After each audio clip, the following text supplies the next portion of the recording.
Nous disons Amen à Dieu. Nous disons Amen à celui qui nous a réunis autour de sa parole. Nous disons Amen à celui qui nous supporte tel que nous sommes. Nous disons Amen à celui qui nous fait encore grâce et faveur pour que nous puissions encore nous retrouver autour de sa parole. Bien-aimé, Dieu est bon. Nous retrouver ensemble autour de la parole de Dieu, c'est une grâce que nombreux n'ont pas trouvée. C'est une faveur imméritée. C'est l'amour de Dieu qu'il manifeste, Seigneur, sur chacun de nous, dans nos maisons et partout dans l'univers. Il nous accorde encore cette grâce d'écouter sa parole, d'écouter sa douce voix, lui qui ne nous oblige à rien, mais il nous parle au moment favorable. Natango ya lengeli pona biso, pour que biso toyeba lisusu kokutana na ye, pe toyeba lisusu koyeba ye davantage, qu'il est pour nous, de quoi il est capable.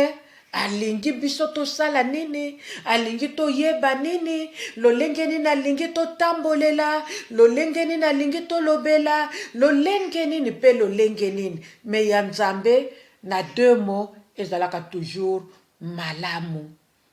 Nzambe azoluka biso pona bolamu moko. Nzambe azoluka biso pona esengo na ye, pona kimia na ye, pona boboto na ye. Tala nde mokili ezomema biso. Toza na kotungisama. Tozovanda na bandako na biso me makolo ezonyata na sete. On dirait tovandi na kiti me makolo eza ya kotelema. Nzoka nde soko oza assise. Tope asi esengeli makolo nyonso mibale enyata pavement. Pona koloba ke kimia ezali, à ce moment-là, tu sauras dire que Dieu est bon. Voilà pourquoi Nzambe azopesa biso grâce.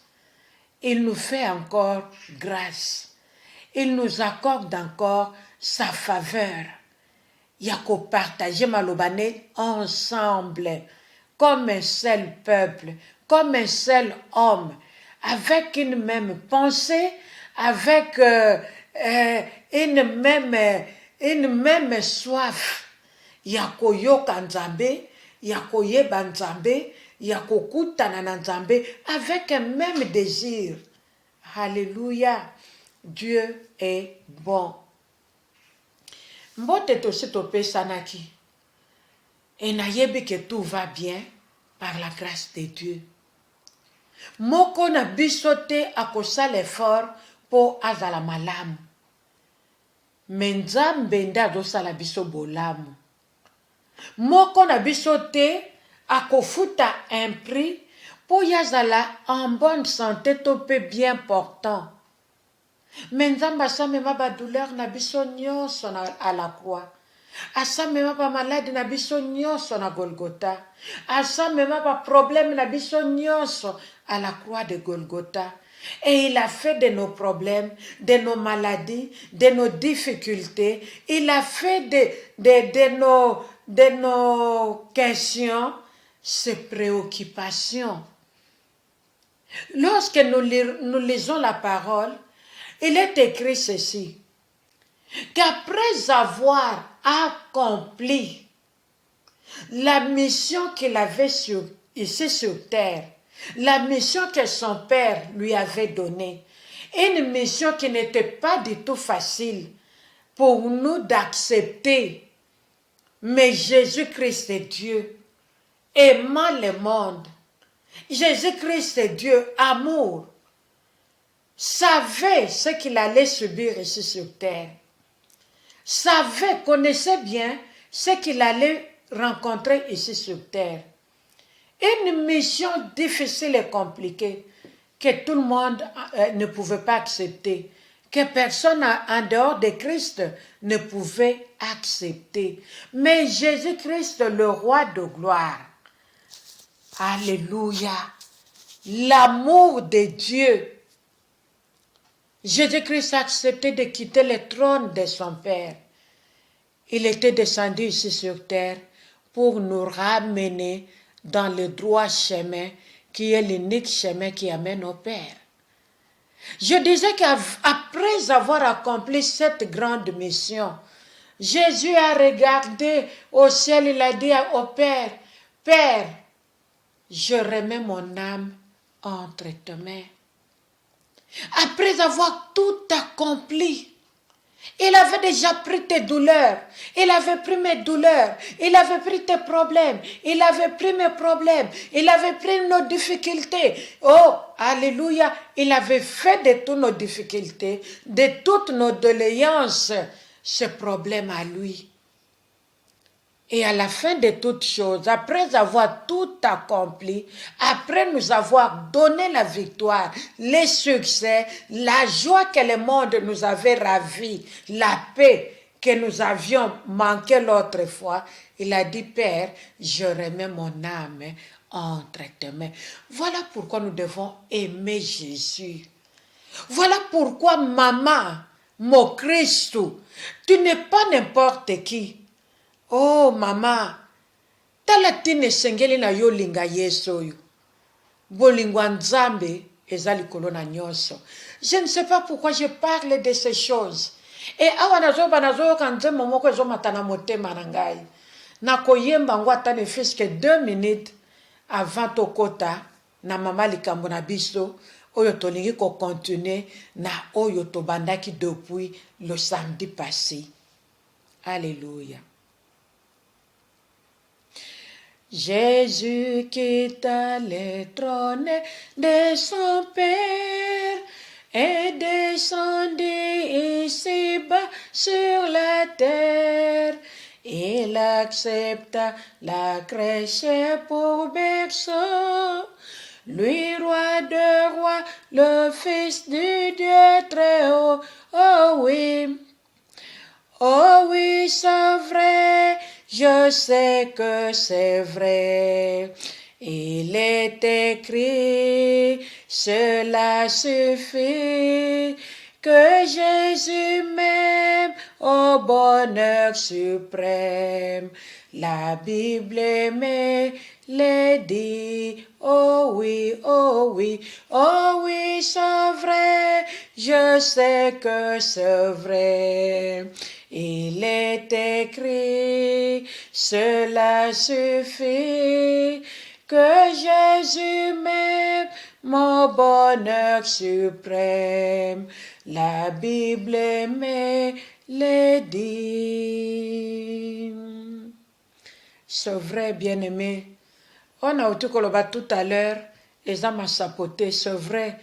C'est la Bible qui nous dit, qui nous parle de ces choses. Jésus quitta le trône de son Père et descendit ici-bas sur la terre. Il accepta la crèche pour berceau, lui roi de rois, le Fils de Dieu très haut. Oh oui, c'est vrai, je sais que c'est vrai. Cela me suffit car la Bible me le dit. Frères et sœurs, si tu n'as jamais dit Amen à la parole de Dieu très haut, la grâce t'est offerte encore ce soir. Yakoloba Amen na maloba na nzambe. Jésus atikaki trop na tata. Esika zalaki na bonzambe na ye.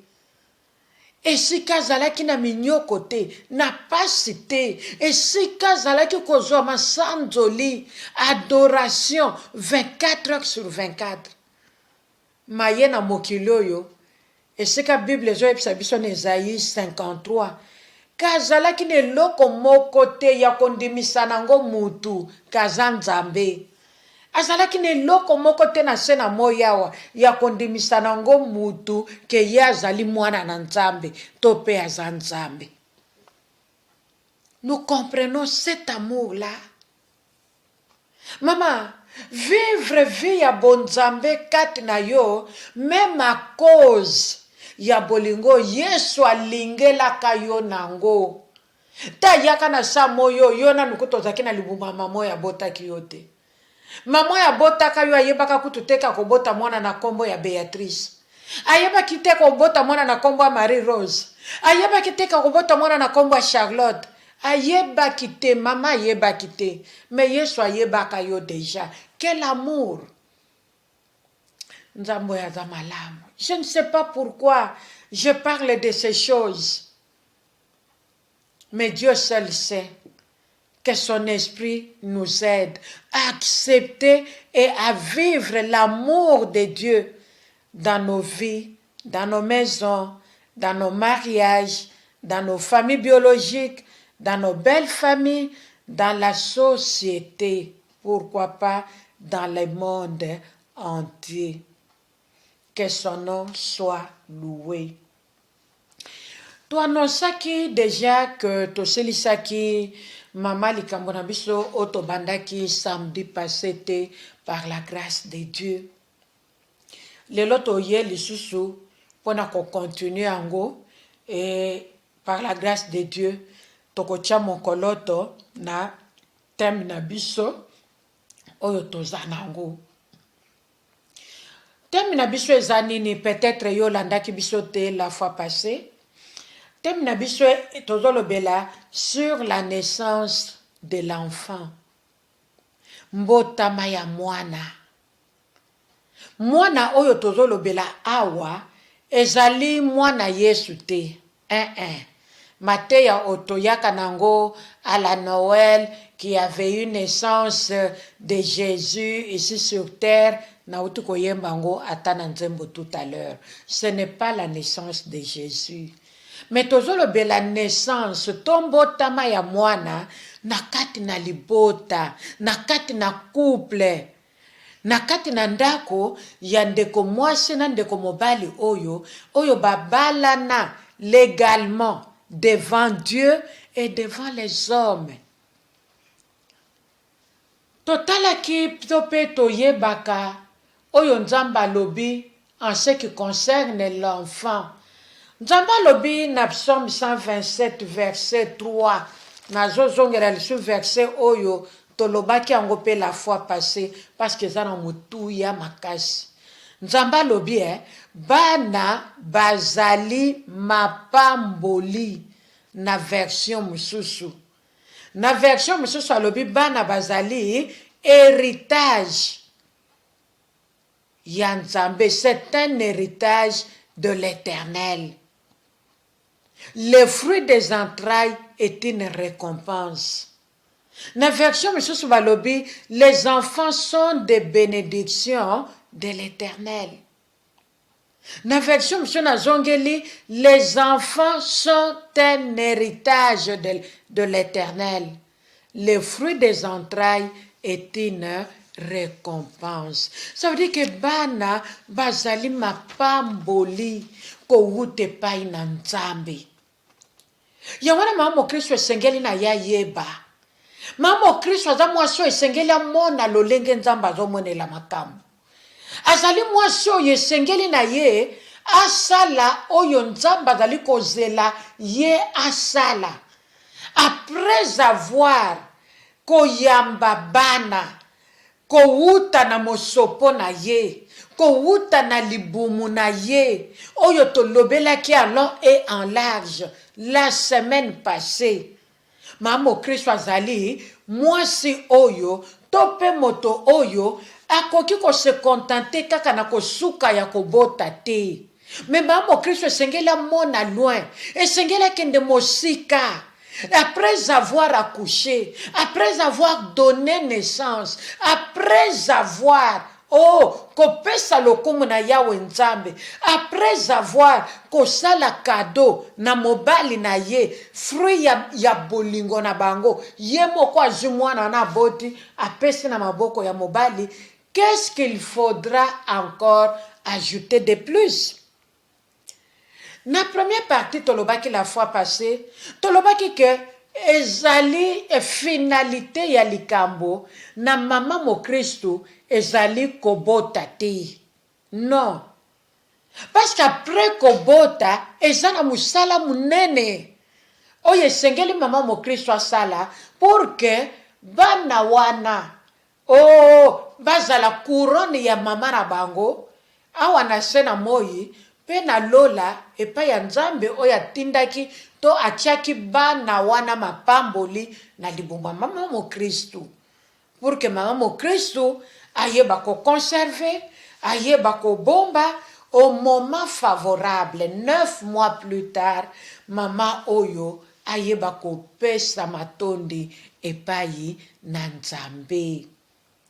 Tolobi ke bana bazali mapamboli. Oh mama, ce qui totangi atana livre na biso ya proverbe, je crois si j'ai bonne mémoire, na proverbe 31, oyo bazolobela biso la femme sage, ndenge atelemaka tongo ndenge asokipaka na ndako na ye, ndenge azwaka soin ya mobali na ye no ya bana, ndenge asalaka mama oyo alamukaka tongo et alalaka jamais avant le coucher du soleil. Tala modèle ya mama mokristu na vie actuelle. Cela ça dit beaucoup ma sœur. Ça veut dire tout simplement que mama mokristu mama ya koki kozala na koyima te pona misala ndako na ye. Mama zala mwasi ya proverbe 31.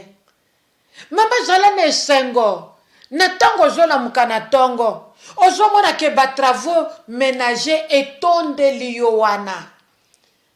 Mama salango avec joie, salango avec amour, oyeba komarke temps na yo na bana na yo bazala basi bazala mibali. Un jour bana oyo bakozala pe ba responsable na bandaku na bango, soki baza basi mibali bakobala bango, chacun na bango akozala na mobali na ye na ndaku na ye, Nzambe akopabola bango pe na bana. Yo ozala modèle po na bango, oyeba ko servir bana na yo na modèle na exemple babanda kokanisa. Ah, maintenant je comprends pourquoi ma mère se réveillait toujours très tôt avant que biso to telema. Même quand nous sommes en vacances, maman na biso azaki déjà ko telema. Mama esengeli bana no balobela yo, esengeli bana na yo bakopie yo. Mama soki bana na yo bamoni yo ozosala eloko te, yeba ke bana wana pe bakoyeba eloko na vie te. Bana baza héritage mama. Po vivre héritage ya bana, esengeli oyeba komarke bana na yo, o marke bango na soin na yo ya nzoto, na lolenge na yo ya bomwasi, na lolenge na yo ya ekolobela, na lolenge na yo ya kovandela na kati ya ndako na yo. Ezala bana mibali, ezala bana basi. Mama, oyo eza temps ya koyeba komarke bana oyo toboti. Maloba nini obimisaka na monoko no mama, même dans les secrets. Ba mama esengeli tosala attention liboso ya bana, esengeli tosala attention. Bandeko na biso tongo nazaki mwana muke nazaki koyoka balobi attention pilamo sikeba. Mama mokristu maloba na Nzambe emema biso na attention pilamo sikeba. Tozali bana na Nzambe ba mama, esengeli sagesse Nzambe zala na biso, esengeli bomoto na Nzambe elata biso. Tozala modèle pona bana. Masolo nini yo lobaka. Bandeko nanga nakutanaki na likambo moko. Awa nazoloba ngona kanaki yango te. Metango nazoloba awa na yoki matinga na motema. Ça veut dire que le Saint-Esprit veut que je puisse vous parler de ces choses. Il y avait une maman.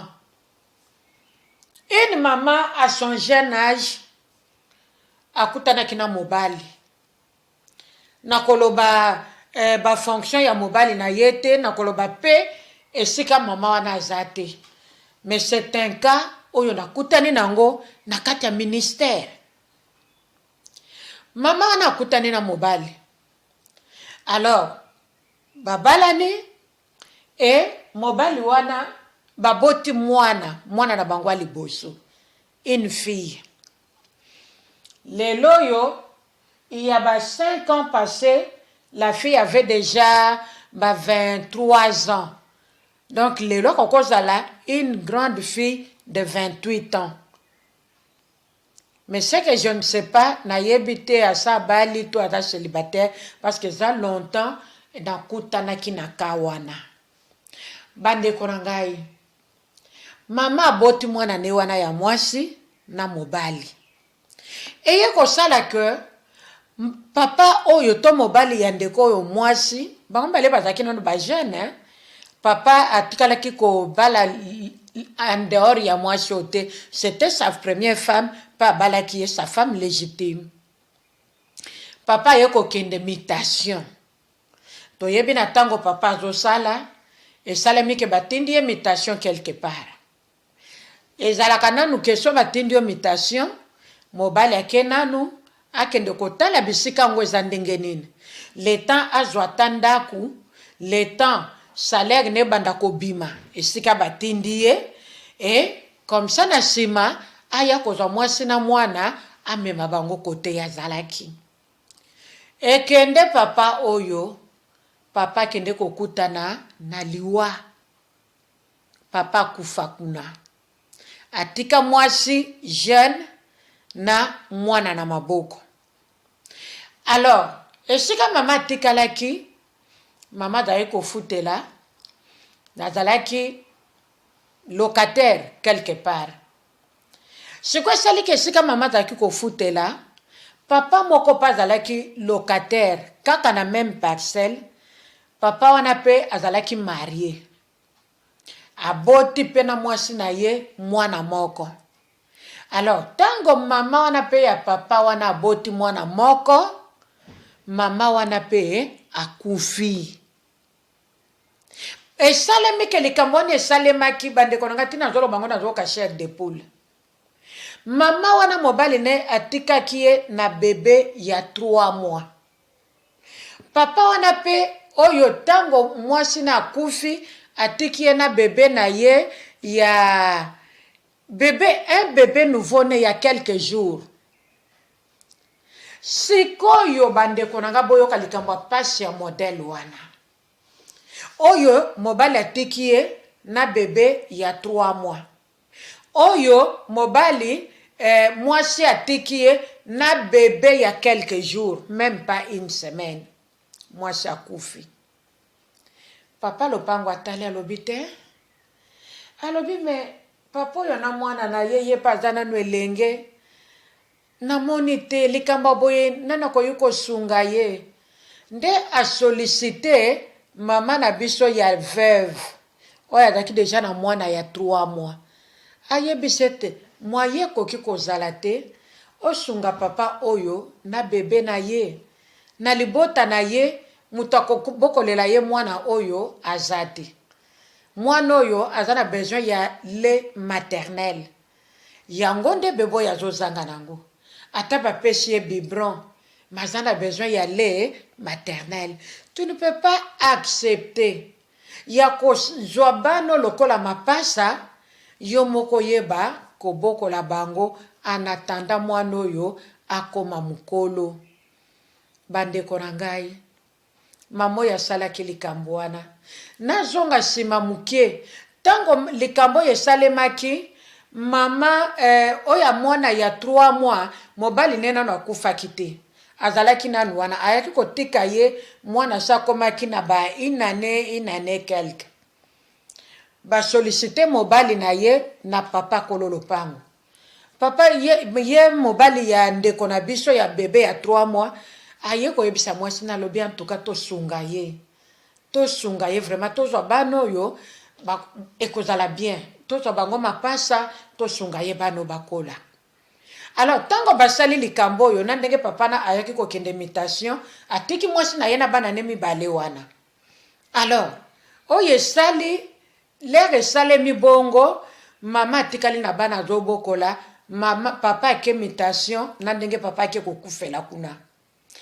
Bayoka na kana mobali na ye, avant mobali akufa, ke likambo oyo kaka nga na yo nde toyebi yango na bato toza na bango na lupango. Ma dehors ya biso likambo oyo bana bayeba yango te. Bana basala nini bayeba yango te. Bana mibale oyo bayeba kaka ke nga nde tata, nga nde yo nde mama. Ok. Likambo wana pe batama nango bongo. Tozoloba awa masolo nini mama yo sololaka na kati ya ndako. Na banani yango yo sololaka. Makambo nini yo yebisaka baninga. Obombela bana yo bota me obima nango libanda. Mobali akufa, mama tikala na bana, bokola bana. Abokola bana. Bana bayeba kaka ke c'est notre maman, notre papa akufa. Me ye ko salema ke mukolo mususu, mama sololi na ndeko moko, camarade na ye soi-disant, intime, de toloba ki intime azate, soki zaka mulimo santo anzambe te. Alors, tango mama mobali camarade ye ko tala mama na ndako. Mwana wana ya ene azaki déjà na 23 ans. Mama zo moninga wana tuni ye. Atuni alobe me banango osala ndenge nini. Maintenant que leur papa n'est plus en vie. Osala ndenge nini na likambo wana.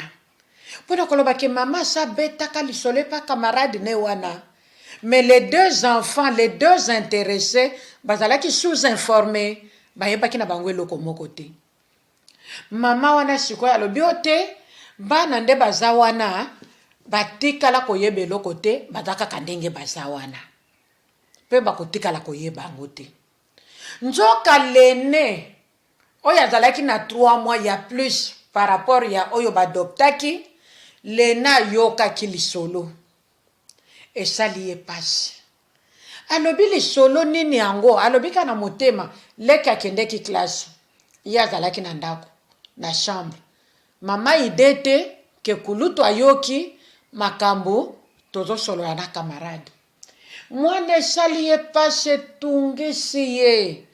Finalement alobi te, nako bomba likambo yote, mama ye bisanga. Mais la fille aînée, azalaki déjà engagée dans le Seigneur. Elle était déjà enfant de Dieu. Mais la maman et la petite, bango bazalaki na bango na ndenge na bango komonela makambo nzambe. Nda pasi wana lobi te, na obomba te, na bolingo mama na biso alingaka biso nango. Héritage nyonso papa atika, mama pesa biso. Abombela biso te. D'ailleurs biloko mama papa atika, biso nde togeraka yango. Bongo likambo yango nini oyo mama akokane koyebisa biso te. Nous parlons ya masolo ya mama mo Christ na kati ya ndako par rapport ya vie ya couple na ye to ya bana na ye. Nous parlons de la naissance de l'enfant. Après la naissance, il y a beaucoup de choses à faire ba maman. To suka ka te tolo ba kobote lengi. Il y a beaucoup de choses à faire. Mwana ya tungisami pe asuki na ko poser question. D'ailleurs la petite ne voulait même pas. Yo pe yaya. Ndenge mama lingaka biso, boye na boye. Le kamuni nango mama bombe la biso, il n'y a rien. Mama lingi biso kaka. Mama saline tapata lene alobina mama soko yebisinga te. Ngana okena na bandovanda na église. Na ovanda lisuna ndako yote. Malgré bomengo zo pesanga, malgré gérance, héritage ya papa, malgré, en tout cas na okenovanda na église, na ovanda lisusu awa te ponga moko na yokaki. Mukolo mama tela yaki awa oyebisaki ye boye. Me likambo ngo eza likambo nini oyo ngana leki nanga toyebi te, me yona mama wana boyebi. Mama lera monike mwana ne ya liboso alingi abima ake novanda na église, nde mama ye koloba. Alobi tala likambo eza boye. A raconter histoire nde na uti koloba. Nda ye koloba na bango alobi po ezalaki choc. Mama yeba kite ke likamone ko kai ko koma ndenge koma kona ke a perdre mwana na ya liboso akende na église ya tikala. Alors, maman zalaki obligé aloba likambo. Nda ye koloba alobi non, le bébé que je viens de vous raconter, qui était mon bébé dans mes mains, qui avait 3 mois, c'était toi l'aîné. Et le bébé, oyo abanda ko kakutu koloba ko adopté te. Alobi kaka ke bébé mususu oyo azalaki nanu na quelques jours. Oyo ya différence ya 3 mois ndeleki. Bandeko na yebisi bino ezalaki scandale. Bana mibale babandi kolela. Bana mibale babandi kolela. Basimbi mama na bango. Nde kuluta lobia mama je comprends. Yangwana kutolingaka ye mingi par rapport na ngai. Alors là ba yeko yeba vérité, les 2 enfants balelaki. Aujourd'hui, non ba yeko comprendre que baza ba faux jumelles et conseil ezalaki kaka que balingana pe balinga mama na bango pour que ceux qui mama parce que ceux qui mama na bango azalaki na bolingo na bango te, elle allait déjà les séparer. Ayebisata oyaleki que non, toi tu n'es pas ma fille et toi je t'avais adopté à cause ya mobali nanga papa ya oyo, mais mama na tikalaki na bango. Atikalaka na bango bandeko na ngai sude bokoye bate. Alors, nyonso wana na lobi likambo yo pona nini. Ce n'est pas pour ne perdre temps inutilement. C'est seulement pour appuyer ce jeune abisso. Lorsque l'enfant est né d'une femme, na kati ya mariage, maman oyo ko se comporter ndenge nini pona ko éduquer bana na ye. Maman oyo pona maman oyo lisolo na uti koloba pona ya mona ke la bonne éducation a gardé silence mais alakisa bana nyonso bolingo makasi. Attachement makasi.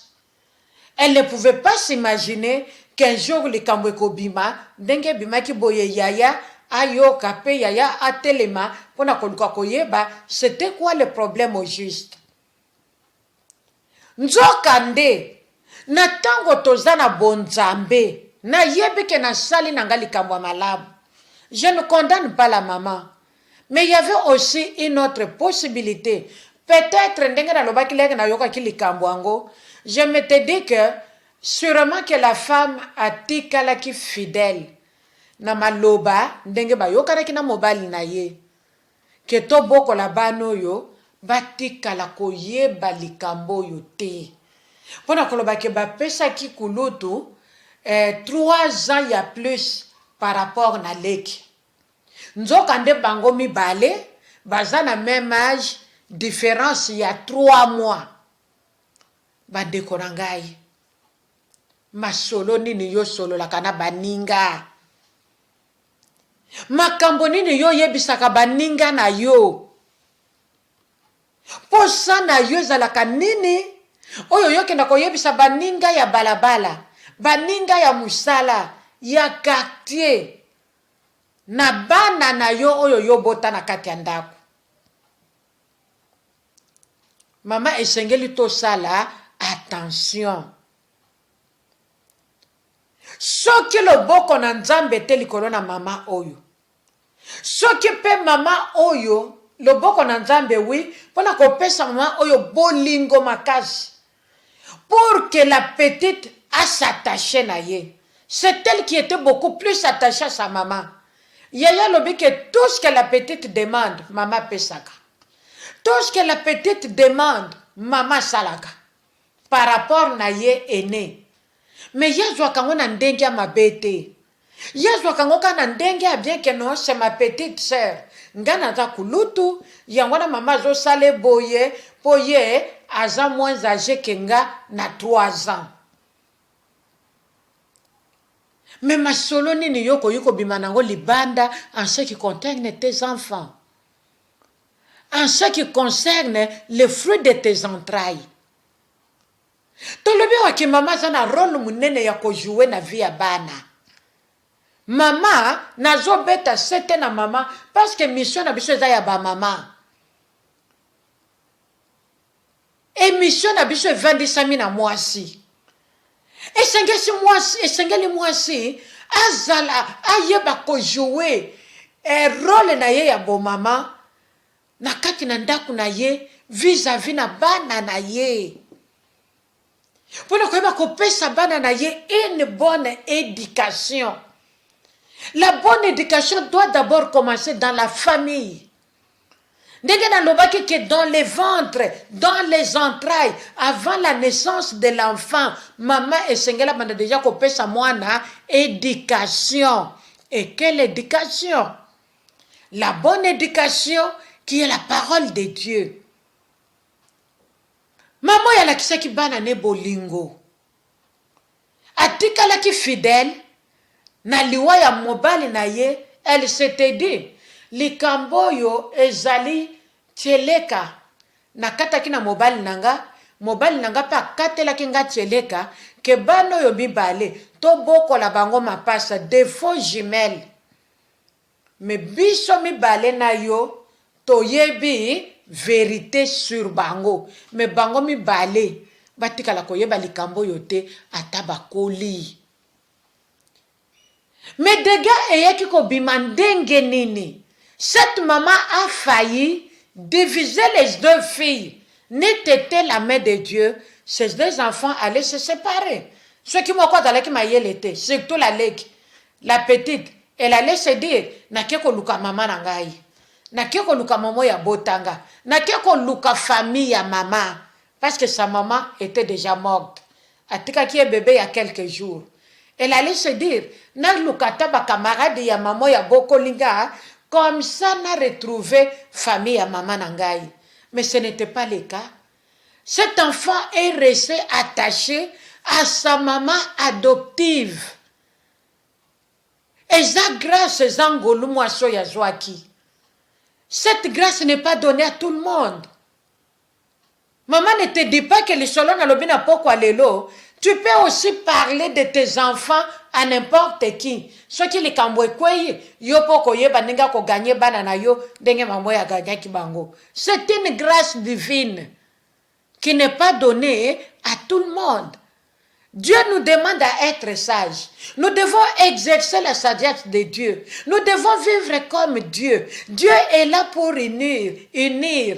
Dieu est là pour l'unité. Dieu est là, lui-même amour. C'est cet amour-là que nous devons avoir envers nos enfants. Parce que bazaba héritage, baza récompense, ma pamboli, tope bénédiction. Oyonzamba dope sabiso ba mama. Et belé na biso to détruire vie ya bana. Bana bazali oyo bazalelo à cause ya biso ba maman. Nous devons faire attention. Je m'excuse beaucoup, mais nous devons nous parler, nous devons nous dire des choses. Na kati na cuisine na biso fermée en tant que basi. Bana belé lelo bazana bada kwa mabala, elles ont failli na ba mariage na bango. Lelo bazana ba problème. Lelo ba komi bango moko ba mi bengi ba femme seule et elles se réjouissent de ça et la maman est derrière pour acclamer que ma fille est femme seule. Okoma kutuko finga mobali ya mwana obosani kayaki par la grande porte oyamba kiye oliaka kidimbu olata li super wax olata li papa olata soki biloko nini oliaki omelaki osepelaki oyebisaki baninga ki na balisi kobota elengi mais lelo za ko acclamer mwana na yo olobi ke elle est femme seule. Maman mon Christ, nous aurons des comptes à rendre au Seigneur. Nous aurons des comptes à rendre au Seigneur. Mwana soki yo so banda ko pesa éducation ya bonzambe na libumu. Est-ce que nakobota manaye à cause de la rebelle pour le loi lobake elle se réjouit à être femme seule. Ndenge monde zola kisabiso ke yango nde eza vie ya malamu ma mama. Mutu na mutu ayeba koyoka nzambe oya zolo bela biso en ce qui concerne la naissance de l'enfant. Il ne s'agit pas seulement de kobota mwana, mais yeba ke petit mwana kola, mwana koma moto, na vie, na société, devant Dieu et devant les hommes, maman zana rôle munene ya ko jouer. C'est pourquoi na kati na émission na biso to benga mwasi mo Kristo azala mwaso ya lingi nzambe. Kolinga nzambe, ça veut dire que na linga nzambe, oui ya nzambe ezala oui nanga. Na discuter na nzambe te, na bimali banda ya maloba na nzambe te, na se détacher na nzambe te. Mais na tikala pantalon na ceinture na nzambe na ngai. Pour que nyonso ya ngai ezala malamu pour la gloire ya oya kelingai pe oya sepela ki kengana zala mwasi pe nazala mama moboti. Nzamba lola apambola yo esika ozali pona koyeba ko découvrir makambo kitoko ya boye par la grâce de Dieu. Soto tangi na livre ya Jean chapitre 16, verset 21, Bible lobby. La femme, lorsqu'elle enfante, éprouve de la tristesse parce que son heure est venue. Mais lorsqu'elle a donné le jour à l'enfant, elle ne se souvient plus de la souffrance à cause de la joie qu'elle a de ce qu'un homme est né dans le monde. Maloba na Nzambe, Jean 16, verset 21. Mwasi tango azali kobota, azali na mawa, azali kotalisa mawa, meme nelongi na yesengo ezalaka te, azotalisa mawa ya pasi wana. Pasi enfantement, les douleurs d'enfantement. Moto azobotisa ye, azomone longi ya maman. Combien et comment la femme est fondue. Parce que na ye ekoki tango ya douleur. Souvenons-nous dans Genèse. Nzamba lobaki. Satana lokolo saliboy. Yoko benda libumu na yo na mabele pour la vie. Yango mona kanyoka mibenda kana mabele atambolaka na nzela ya libumu na ye. Atali mwasi alobi yo mwasi lokola yo po sali bongo okomona ba grossesse na yo kozala pénible. Eza maloba na Nzambe yango na ekokisama kana l'air accouchement. Tango mwasi amoni ke na ye koki ya kokende maternité. Mwasi akendaka na esengo te, akendaka na douleur, akendaka na tristesse. Douleur wana moya zongo pesa mosusu ezate. Moya zongo pesa ta mobali lokola yaza auteur ya grossesse ezate. Mama ko yambango akenango akeindenge Bible lobi mena tango ya boti mwana abosani souffrance, abosani douleur à cause ya esengo ke yepe aboti moto dans mokili. Mama kosuka na kobota te. Donc esengo wana yozwi na tango accouchement eleki malabu oyoki mwana gangi nye obandi koseka directement tu oublies. Mama esengo wana emema yo pembeni ya mwana. Oye bakoboko la mwana selon le Seigneur. Même à cause ya douleur wana ya temps wana ya muke wana. Bamso ko yiko souffrir pendant une semaine. Mwana kita kitakate. Mwana kitakate. Mwana pesa nzela ya ko kita. Mais comme yo mama salaka batour va et vient tambola. Mama zoko kalisusu te me fois tambola. Mama kosuka na kosepela te ke na boti s'il te plaît. Mais continue na kopesa mwana oyo éducation. Continue na kolendisa mwana oyo na nzela maloba na Nzambe. Éducation, la bonne et la meilleure éducation, nous la trouvons dans la parole de Dieu. En dehors de la parole de Dieu, il n'y a pas d'éducation. Na kote ya mwana na ngai na kuedike mwana na nga malamu ndenge nini. Soki natanga kama loba na Nzambe te mama mo Kristo. Mamo Christo ta mwaso yo azana momesano ya ko méditer la parole de Dieu. Nuit et jour. Asimbi liloba na Nzambe. Abandi journée na kosala méditation biblique. Asilisi journée na koyeba kosala méditation biblique. Que ce livre de la loi ne s'éloigne pas de ta bouche. Médite-le nuit et jour, afin que tu réussisses dans toutes tes entreprises. C'est dans le livre de Josué, au chapitre 1er, si j'ai bonne mémoire.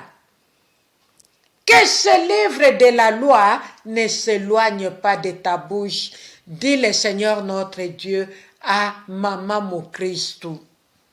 Médite-le nuit et jour, afin que yo réussir. Otakaka, ngapana nangana yebite, j'ai tout fait, na memi bano na poto, na boteli bangwawa, ba oyo bayaki na ba inane, oyo zalaki na 6 mois, koya na poto na mwana, eko changer ne loko moko te.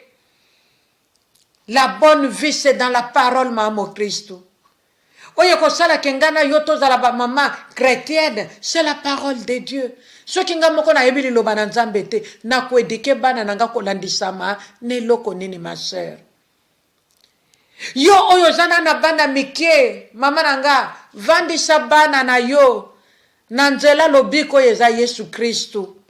Ne te contente pas seulement na kobota, ne te contente pas seulement na kokende na maternité ko bimana mwana. Ne te contente pas seulement oh na kozala mama ya bana songolo. Mais sepeli sape motema na Nzambe. Soki Nzambo yo te mama. Mitunda na question yo moko. Soki bolingwa Nzambe likolo na yo te. Soki mawa na Nzambe te. Ebele bakende na zemi a terme na maternité. Babima bango moko bana batikala. Tope bana batikala ba mama baleka. Me yo kenda autant de fois ozonga na bana no na ndako. Mama nanga bana no bazala sujet ya adoration. Tango chaka mabolongo na sepo o adore Nzambe. Bana na yo mama nanga bazala sujet ya louange. Na kati na ndako na yo tango pusa na kapene na Nzambe na ba moma wana. Bana na yo bazala sujet ya remerciement. Et pas ina Nzambe tango pusa naka pona kosolola na Nzambe.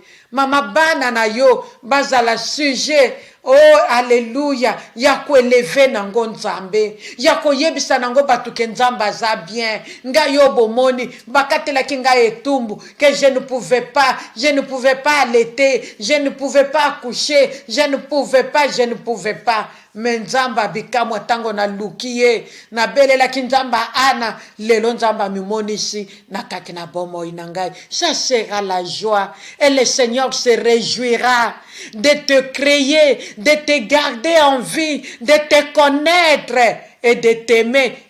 Il se réjouira. Ningeto takana bitida koloba ke tango Nzamba azo sepelisa biso peto yeba ko sepelisa Nzambe na bomoi.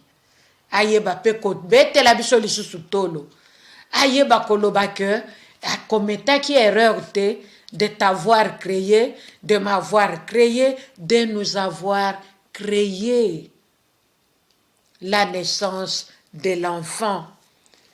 Toko soki sa mama likambo na biso na dernier verset oyo na lingi na lobela na mwana.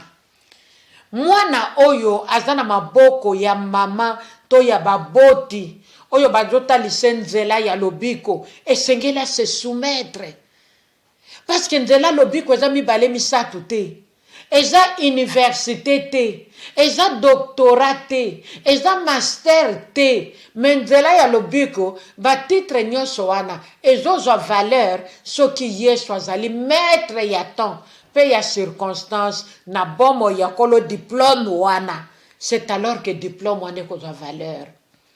Soki Yesu aza maître ya temps pe ya circonstance na diplôme na ba titre nyonso otoko kutana nango na sena moyi awa. C'est à ce moment-là que Yesu akotelema ko na vie ya kolo diplôme pe diplôme wana kozala na valeur plus koleka master a mokili.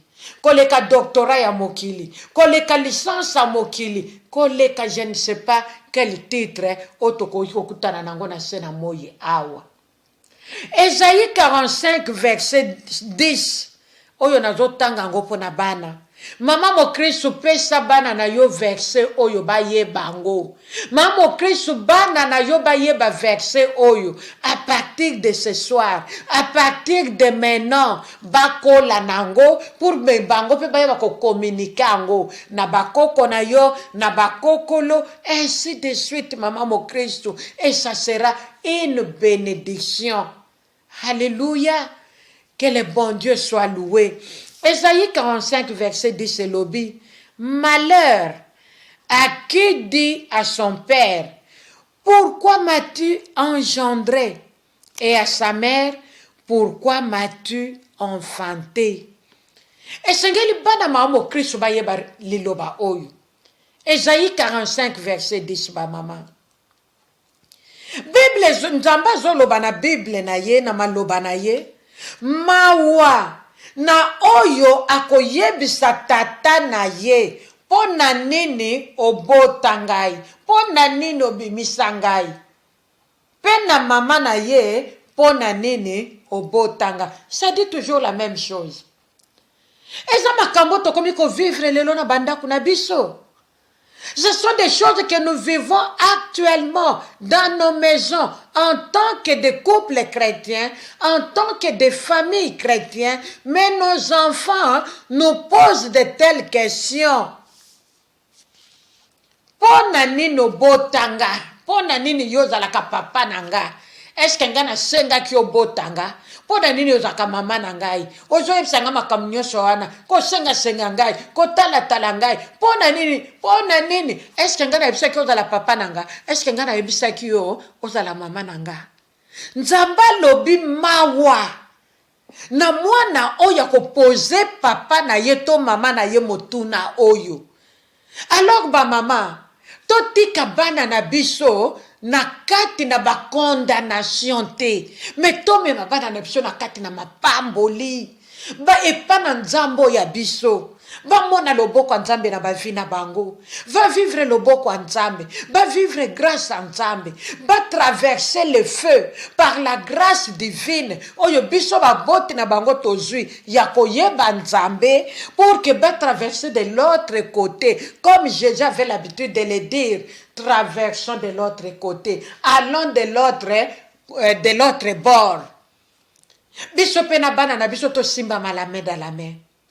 Maman ne souhaite pas qu'un jour mwana na yo a posé yo question oyo.